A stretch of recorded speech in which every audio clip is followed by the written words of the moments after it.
Hello everyone, welcome to my channel. Now we're taking our discussion chapter number 15 of Companies Act 2013. अब यहाँ पे जो ये chapter number 15 है, कौन सा है? Compromise arrangement amalgamation of companies. पहला ऐसा चैप्टर है जिसमें मैंने देखा कि रूल्स जो है वो 2014 नहीं 2016 लग रहा है। Compromise and arrangements rules 2016, chapter number 15 of companies act. ठीक है, ये कवर करता है सेक्शन 230 से लेकर सेक्शन 240 तक के सारे सेक्शंस। सबसे फर्स्ट अपन डिस्कस करें सेक्शन 230। देखो सेक्शन 230 में बेहद क्लियर है कि इसमें जो एक ही कंपनी है उसी के अंदर क्या हो रहा है, या तो कैपिटल रिडक्शन यानी कैपिटल कम हो रही है, कैपिटल ज्यादा हो रही है, कैपिटल को कम करना है, या क्रेडिटर्स ने फोरगो कर दिया है कुछ 40% का अमाउंट, ठीक है, या फिर कंपनी की हालत अच्छी नहीं है तो कंपनी ने अपने जो कैपिटल स्ट्रक्चर है उसमें कुछ चेंज किया है, ऐसा कुछ भी हो रहा है तो वो 230 में कवर होगा। और दो कंपनीज का merger, amalgamation, hive of demerger ऐसा कुछ हो रहा है तो वो सर अपना 232 में होगा। ठीक है, प्रोसीजर तो लगभग दोनों में सेम रहता है, बट ये मैंने क्लियर किया है क्योंकि दोनों में ऑर्डर अलग आएंगे और दोनों में ही डॉक्यूमेंट्स अलग आपको अटैच करने पड़ेंगे नोटिस के साथ, इसलिए। अब यहाँ पर जाता है सेक्शन 230। सेक्शन 230 क्या बोलता है? सेक्शन 230 में सबसे फर्स्ट तो मैंने इसके अंदर सारे सबसेक्शंस और साथ में जो फॉर्म है CA1, CA2, CA3, CA4, CA5 और CA6 और CA6 में ऑर्डर आ गया। ठीक है, टोटल 6 फॉर्म है और 3 NCLT वाले फॉर्म है। इन सारे फॉर्म को डिस्कस करता और सारे सबसेक्शन को 1 बाय 1 अपन डिस्कस करते। ठीक है, सबसेक्शन 1 के अंदर बोला हुआ है कि आपको अप्लाई करना है किसको? देखो यहाँ पे जैसे पिक्चर शुरू होती है और हीरो पिक्चर में आ जाता है, मतलब ट्रिब्यूनल का काम सबसे पहले आ गया, सबसे पहले पिक्चर में ट्रिब्यूनल आ गया तो आपको अप्लाई ही ट्रिब्यूनल को करना है। ठीक है, यहाँ पे सारा काम ट्रिब्यूनल से हो रहा है तो यहाँ पे ट्रिब्यूनल को अपन अप्लाई कर दिया 230 के अंदर। ठीक है, फॉर्म कौन सा होगा एप्लीकेशन के लिए? NCLT 1 फॉर्म के अंदर अपन अप्लाई किया। NCLT 2 फॉर्म के अंदर अपन ने स्कीम भी अटैच की है कि मतलब कौन कौन अप्लाई कर सकता है। ठीक है, तो कंपनी अप्लाई कर सकती है, क्रेडिटर अप्लाई कर सकता है, मेंबर अप्लाई कर सकते हैं, या फिर लिक्विडेटर भी इवन अप्लाई कर सकता है कंपनी का, IBC अगर चल रहा है तो। ठीक है, तो ये सब लोग अप्लाई कर रहे हैं। अप्लाई कर लिया NCLT 1 के अंदर, NCLT 2 के अंदर स्कीम भी बना के बता दी कि ये वाली स्कीम है। ठीक है, ट्रिब्यूनल अब उसको अप्रूव करे नहीं करे, लेकिन पहले एक बार अपन ने NCLT 2 के अंदर स्कीम बना के भेज दी। तीसरी बात, NCLT 6 फॉर्म और लगेगा। ठीक है, NCLT 6 फॉर्म किसके लिए? अगर कंपनी अप्लाई नहीं कर रही है, ठीक है, तो एक एफिडेविट भी होगा। एफिडेविट मतलब किसी भी सूचना को अपन जो बोलते हैं कि प्रमाणित किया जाता है कि ये सही है, उसको बोलते हैं एफिडेविट। तो इस तरह का एक एफिडेविट भी देना पड़ेगा साथ में अगर कंपनी अप्लाई नहीं कर रही है तो। 3 फॉर्म आ गए। NCLT 1 में अपन ने अप्लाई किया, NCLT 2 के अंदर अपन ने स्कीम भी बताई और NCLT 6 के अंदर अपन ने एफिडेविट भी क्या किया, सबमिट किया। ठीक है, किसको? ट्रिब्यूनल को। फिर आ जाता है इसके अंदर सबसेक्शन 1 का काम खत्म। सबसेक्शन 2 के अंदर डिस्क्लोजर्स में आ जाता है सबसे पहले तो सारे मटेरियल फैक्ट जो कंपनी से रिलेटेड है वो सब डिस्क्लोज करें। फॉर एग्जांपल क्या क्या हो सकते हैं? देखो सबसे पहला तो कि अगर कंपनी में पहले कभी ऐसा रिकंस्ट्रक्शन हुआ है तो उसकी सारी डिटेलिंग, एक क्रेडिटर्स का रिस्पॉन्सिबिलिटी स्टेटमेंट जिसको अपन CAA 1 फॉर्म के अंदर भेजेंगे।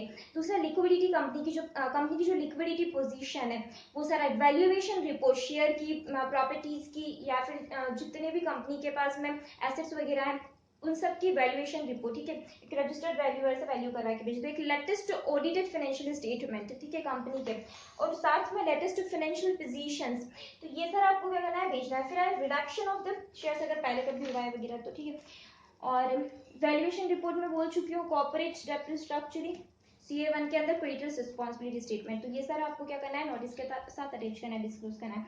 फिर एप्लीकेशन जो थी propose to CA of the tribunal, अब ट्रिब्यूनल के पास में सारी इन्फॉर्मेशन आकर ट्रिब्यूनल क्या करेगा, सबसे पहले तो वो मीटिंग बुलाएगा। उसको जरूरत लगती है किस किस की मीटिंग को बुला सकता है, क्रेडिटर्स की बुला सकता है, मेंबर्स की बुला सकता है। एक क्वेश्चन आता है कि क्या प्रेफरेंस शेयर होल्डर का अप्रूवल जरूरी है क्या? अगर प्रेफरेंस शेयर होल्डर की मीटिंग बुलाई गई है तो ऑब्वियसली उनका भी अप्रूवल जरूरी है।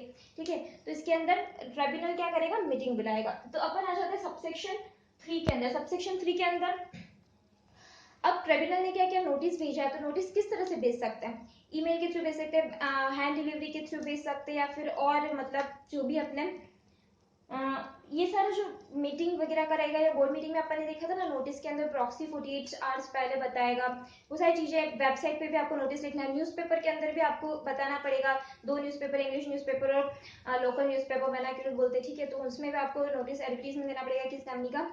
इस नोटिस के अंदर जो भी अपन डिटेलिंग लिखते हैं कि कॉम्प्रोमाइज अरेंजमेंट की, और नोटिस के साथ में स्कीम भी भेजनी पड़ेगी। और अगर कोई क्रेडिटर्स वगैरह बोल देते हैं कि नहीं हमको तो ये स्कीम जो है ना वो एक बार उसकी कॉपी चाहिए, तो आप उसको चार्ज फ्री ऑफ कॉस्ट नहीं था, चार्ज लेंगे शायद, और आपको वो स्कीम की कॉपी मिल जाएगी, ठीक है। अब उस नोटिस के अंदर लिखा हुआ क्या होगा, हाँ चार्ज भी लगेगा और आपको वो कॉपी मिल जाएगी, ठीक है, मेंबर हो चाहे क्रेडिटर हो, जिसको भी नोटिस चाहिए, ठीक है। अब यहाँ पे लिख रखा है कि नोटिस जो था CA2 फॉर्म के अंदर भेज दिया, यहाँ पे सबसेक्शन 2 खत्म, डिस्क्लोजर हो गया, सबसेक्शन 3 में नोटिस भेज दिया, वेबसाइट पे लिख लिया, प्रॉक्सी को बता दिया, अगर लिस्टेड कंपनी तो सेबी को बता देना, ठीक है। अब इसके अंदर एक बात और है कि इस नोटिस के अंदर ये लिखा हुआ होगा कि आपको 1 महीने में क्या करना है, अपना वोट देना है, नोटिस के अंदर लिखा होगा। जो यहाँ पे क्रेडिटर्स मेंबर्स जिसकी मीटिंग बुलानी है वो लोग 1 महीने में क्या करेंगे, वोट देंगे, ठीक है। फिर आ जाता है अपना सबसेक्शन 4।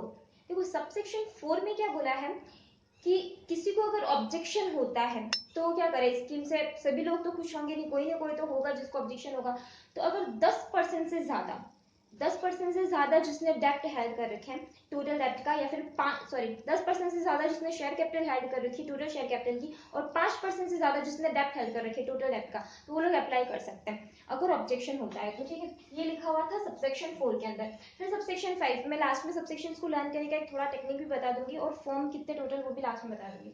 सबसेक्शन 5 में लिखा है रिप्रेजेंटेशन।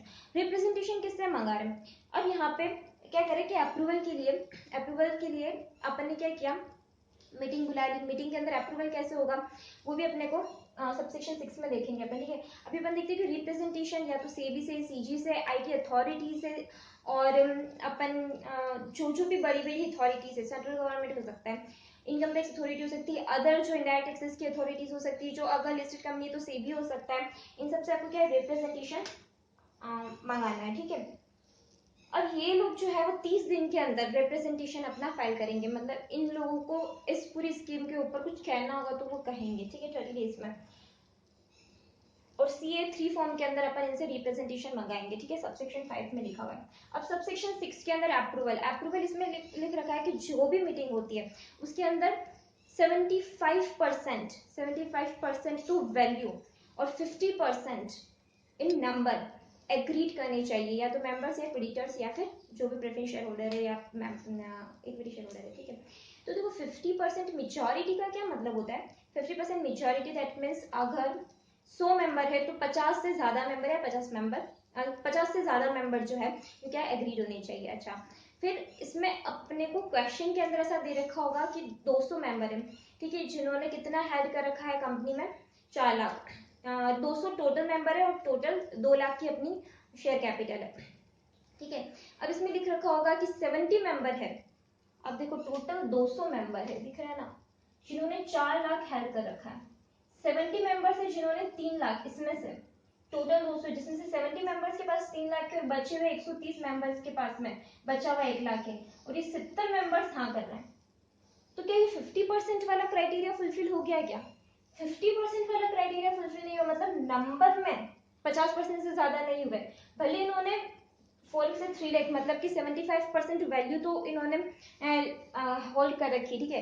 तो वैल्यू का क्राइटेरिया फुलफिल हो गया, लेकिन मेजॉरिटी वाला जो क्राइटेरिया था नंबर वाला वो फुलफिल नहीं हुआ। दोनों ही कंडीशन फुलफिल होनी जरूरी है, वैल्यू भी देखनी है और साथ में नंबर भी देखना है, नंबर 50% से ज्यादा और वैल्यू 75% यानी 3/4 से ज्यादा, ठीक है। ये अपने को देखना था इसके अंदर अप्रूवल में। सबसेक्शन 6 कंप्लीट हो गया यहाँ पे मेरा। अब यहाँ पे क्या सबसेक्शन 6 के अंदर जैसे ही अप्रूवल मिल जाता है, मीटिंग हो गई, मीटिंग का जो चेयरपर्सन है वो CA4 के अंदर ROC को फाइल करेगा, और जो कंपनी है वो CA5 के अंदर ROC को फाइल करेगी, मतलब ROC के पास 2 बार एक ही चीज का फॉर्म जा रहा है, हाँ बिल्कुल, चेयरपर्सन मीटिंग का अप्रूवल का फॉर्म भेजेगा CA4 में और कंपनी भेजेगी CA5 में, ठीक है। फिर बाद में आ जाता है सबसेक्शन 7 के अंदर सिंपली सब कुछ हो गया, तो अब क्या करना है, ऑर्डर ही पास करना है, तो कौन ऑर्डर देगा, ट्राइब्यूनल ऑब्वियसली, तो ट्राइब्यूनल की स्कीम चल रही है, ट्रिब्यूनल से अपन अप्रूवल लिया, तो ट्राइब्यूनल क्या क्या ऑर्डर पास कर सकता है, ट्राइब्यूनल CA6 के अंदर क्या क्या ऑर्डर पास करेगा, ट्रिब्यूनल CA6 के अंदर या तो बोलेगा कि इतना क्रेडिटर्स जो है वो इतना % फॉरगो कर सकते हैं, या फिर जो कैपिटल जो है कैपिटल स्ट्रक्चर में कुछ चेंजेस है तो वो बता देगा, और भी अगर किसी मेंबर्स के जो वेरियस राइट्स है वो बता सकता है, किसी के राइट्स में कुछ भी चेंजेस हुआ है तो वो सब बताएंगे, ठीक है। तो इस तरह के ऑर्डर्स पास कर सकता है। प्रेफरेंशियल होल्डर अगर इक्विटी में कन्वर्ट हो रहे हैं, या फिर डिबेंचर होल्डर्स में कुछ चेंजेस किया, डिबेंचर होल्डर्स में कुछ फॉरगो किया, इंटरेस्ट में कुछ फॉरगो किया, ऐसे कुछ भी ऑर्डर क्या कर सकता है ट्रिब्यूनल, जो उसको उचित लगेंगे वो whichever he think fit he pass the order, and वो जो ऑर्डर होगा ट्राइब्यूनल का वो बाइंडिंग होगा किस किस के ऊपर, सबके ऊपर, मेंबर्स के ऊपर, क्रेडिटर्स के ऊपर, एवरी जो जिसका भी इंटरेस्ट है इस कंपनी के अंदर वो सारे ही लोग ट्राइब्यूनल के ऑर्डर से बाइंडिंग होंगे, ठीक है। अब आ जाते हैं अपन सबसेक्शन 9 के ऊपर, डिस्पेंस मीटिंग। अब ऑर्डर भी हो गया, ठीक है, और सबसेक्शन 8 के अंदर उस ऑर्डर को आरओसी को 30 दिन के अंदर फाइल कर देना। सबसेक्शन 9 के अंदर ऐसा बोल रखा है कि डिस्पेंस द मीटिंग, मतलब अगर 90% से ज्यादा क्रेडिटर्स ऐसे ही हाँ कर देते तो फिर मीटिंग की जरूरत ही नहीं है, ठीक है, ऐसा बोल रखा है। 90% से ज्यादा क्रेडिटर अगर हाँ कर दे तो ट्राइब्यूनल चाहे तो बोल सकता है कि अब मीटिंग नहीं करवाएंगे, चलेगा। अब सबसेक्शन 10 के अंदर बोल रखा है कि जो 68 के अंदर कैपिटल रिडक्शन की सारी बातें लिखी हुई है, 68 को 230 सेक्शन ओवर रूल्ड करता है, जबकि 66 जो बाइबिक वाला सेक्शन है वो इस सेक्शन को ओवर रूल्ड करता है। मतलब 66 को ध्यान में रखते हुए 230 को लगाना, जहां पे 66 और 230 में कॉन्ट्राडिक्शन होगा 66 ओवर रूल्ड करेगा, जबकि 68 कैपिटल रिडक्शन में क्या है, 68 कैपिटल रिडक्शन को 230 ओवर रूल्ड करता है, मतलब 230 के प्रोविजंस लगेंगे अगर 68 और 230 के अंदर कॉन्ट्राडिक्शन हुआ तो, ठीक है। अब आ जाते हैं अपना सबसेक्शन 10। सबसेक्शन 10 मैंने बोल दिया ओवरऑल। अब अपन फाइनली इतने गवर्नमेंट कंपनी, देखो सबसे पहले जब ये 5 जून 2015 का नोटिफिकेशन आया था तो बोला था कि गवर्नमेंट कंपनी के ऊपर ये एप्लीकेबल नहीं है, ओके। ऐसी गवर्नमेंट कंपनी जो 92-187 के अंदर financial statement annual return timely ROC को फाइल कर लेती, बाद में 13 जून 2017 को फर्दर इसको अमेंड किया सेक्शन को, बोला कि जहां जहां पे ट्राइब्यूनल है वहां वहां पे सेंट्रल गवर्नमेंट लिख लो, मतलब सेंट्रल गवर्नमेंट वो सारा काम करेगी जो कि यहाँ पे ट्राइब्यूनल कर रही है, ठीक है। लेकिन इस तरह से ये सेक्शन 230 पूरा कंप्लीट होता है। मैं इसको फटाफट एक बार रिवाइज करवा देती हूँ। देखो सबसे पहले सेक्शन 230 के अंदर अप्लाई करना होता है। यहाँ पे हो गया ना, कैपिटल रिकंस्ट्रक्शन का काम हो रहा है, ठीक है। अप्लाई किसमें करना है अपने को, एनसीएलटी 1 फॉर्म के अंदर किसको, ट्राइब्यूनल को। एनसीएलटी 2 फॉर्म के अंदर अपन स्कीम पे फाइल करेंगे। एनसीएलटी 6 अगर कंपनी ने, कौन कौन अप्लाई कर सकता है, कंपनी, क्रेडिटर और लिक्विडेटर मेंबर। अगर कंपनी ने एप्लीकेशन नहीं किया है तो एक एफिडेविट भी फाइल करना पड़ेगा एनसीएलटी 6 में। फिर सबसेक्शन 2 में बोला है कि डिस्क्लोज करना है। डिस्क्लोजर्स के अंदर अपने बहुत सारे statement, latest financial position, latest auditors report, उसके अलावा जो पहले कभी रिकंस्ट्रक्शन हुआ है तो वो, या फिर क्रेडिटर्स का जो रिस्पॉन्सिबिलिटी स्टेटमेंट है वो CA1 के अंदर, क्रेडिटर्स का रिस्पॉन्सिबिलिटी स्टेटमेंट CA1 के अंदर, ये सारे अपन ने फाइल किया। सबसेक्शन 2 के अंदर अपन ने नोटिस भेजा। नोटिस कैसे भेजना है, ईमेल के थ्रू वगैरह, प्रॉक्सी पे भेज सकते हैं, वेबसाइट पे लिखेंगे, न्यूज़पेपर के अंदर भी एडवर्टीज करेंगे नोटिस का, ठीक है। CA2 के अंदर आपको नोटिस भेजना है। फिर अपने को सबसेक्शन 4 में बोला है कि ऑब्जेक्शन अगर किसी को है 10% से ज्यादा के शेयर होल्डर और 5% से ज्यादा का डेप्ट होल्ड कर रखा और उनको ऑब्जेक्शन है तो वो सबसेक्शन 4 में अप्लाई कर सकते हैं। सबसेक्शन 5 में बोला है रिप्रेजेंटेशन अपने को सेबी से, आईटी अथॉरिटी से और सेबी से, सीजी से, आईटी अथॉरिटी से, इन सबसे रिप्रेजेंटेशन मंगाएंगे किसमें, CA3 के अंदर, ठीक है। वो 30 डेज में अपना रिप्रेजेंटेशन भेजेंगे। सबसेक्शन 6 के अंदर बोल रखा है अप्रूवल ऑफ मीटिंग। अप्रूवल कैसे लेंगे अपने को, 50% इन नंबर और 75% इन 3/4 इन वैल्यू में अपने को अप्रूवल लेनी है सबसेक्शन 6 में, ठीक है। और ये जो अप्रूवल है वो CA4 के अंदर चेयरपर्सन और CA5 के अंदर कंपनी आरओसी को फाइल करेगी। सबसेक्शन 7 में ऑर्डर पास कर सकता है CA6 के अंदर कौन, ट्राइब्यूनल। सबसेक्शन 8 के अंदर आरओसी को फाइल कर देना ये ऑर्डर, ठीक है, 30 डेज में। सबसेक्शन 9 के अंदर डिस्पेंस, अगर 90% से ज्यादा के क्रेडिटर्स बोल देते मीटिंग मत करा तो मीटिंग नहीं करानी। सबसेक्शन 7 के अंदर बोल रखा है कि 68 को ये वाला सेक्शन ओवररूल करता है। फिर गवर्नमेंट कंपनी के लिए बोल रखा है कि गवर्नमेंट कंपनी के ऊपर ये प्रोविजन एप्लीकेबल नहीं है और जहां जहां ट्रिब्यूनल है वहां पे आप क्या मानोगे, सीजी मानोगे, ठीक है। इसको याद करने का मैं थोड़ा सा तरीका बताती हूँ। सबसेक्शन 1 जो है उसमें अप्लाई करना है। सबसेक्शन 2 के अंदर अपने को नोटिस के साथ डिस्क्लोज करना था, ये तो याद हो जाएंगे। सबसेक्शन 3 के अंदर नोटिस भेजना है, ये भी सिंपल है। 4 के अंदर ऑब्जेक्शन है, ये भी याद हो जाएगा। 5 के अंदर रिप्रेजेंटेशन, ये भी याद हो जाएगा। 6 के अंदर अपने को अप्रूवल लेना था, ठीक है। 7 के अंदर देखो 7 में ऑर्डर, 7 ऑर्डर। फिर 8 के अंदर आरओसी को, 8 के अंदर आपको आरओसी को क्या करना है, फाइल करना है। 9 के अंदर डिस्टेंस मीटिंग, वो ठीक है। 10 के अंदर, 9 के अंदर मतलब नो, जो भी उससे खुश नहीं है, जो मना कर रहे हैं, नो, वो सबसेक्शन 9 में अप्लाई करेंगे। 10 के अंदर ओवरऑल करा 68 और ठीक है, बाकी गवर्नमेंट का मतलब एप्लीकेबल नहीं थी। तो इस तरह से, और फॉर्म कौन कौन से थे वो भी देख लो। NCLT 1 apply, NCLT 2 scheme, NCLT 6 affidavit, CAA 1 creditors responsibility statement, CAA 2 के अंदर नोटिस था, सीएए 3 के अंदर रिप्रेजेंटेशन, सीएए 4 के अंदर चेयरपर्सन ने, और सीएए 5 के अंदर कंपनी ने आरओसी को फाइल किया था क्या, मीटिंग का अप्रूवल। फिर सीए 6 के अंदर अपन ने ऑर्डर पास किया। तो ये पूरा यहाँ तक अपना कौन सा सेक्शन खत्म होता है, सेक्शन 230।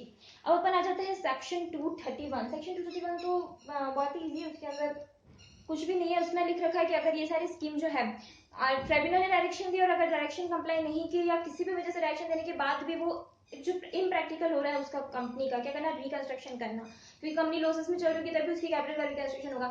अब वो इतनी लॉस में चल रही है, कुछ हो ही नहीं सकता, तो वाइंडिंग अप का ऑर्डर पास करेगा कौन, ट्राइब्यूनल। ओके, अब आ जाता है सेक्शन 232, वो भी इंपॉर्टेंट है, ठीक है। अब अपन सेक्शन 232 देखते हैं।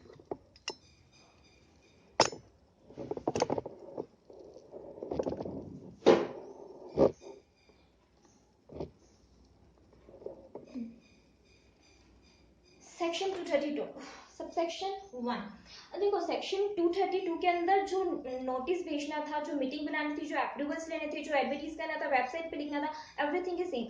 बट क्या क्या चेंज होगा, एक तो ये चेंज होगा कि ये अप्लाई किसके लिए हो रहा है, किसके लिए हो रहा है, ये मर्जर, दो कंपनीज मिल रही है या एक कंपनी दो में डिवाइड हो रही है, डीमर्जर या फिर हाइव ऑफ हो रहा है, अमेलगमेशन हो रहा है, इन सब के लिए 232 लेना है, ठीक है अपने को।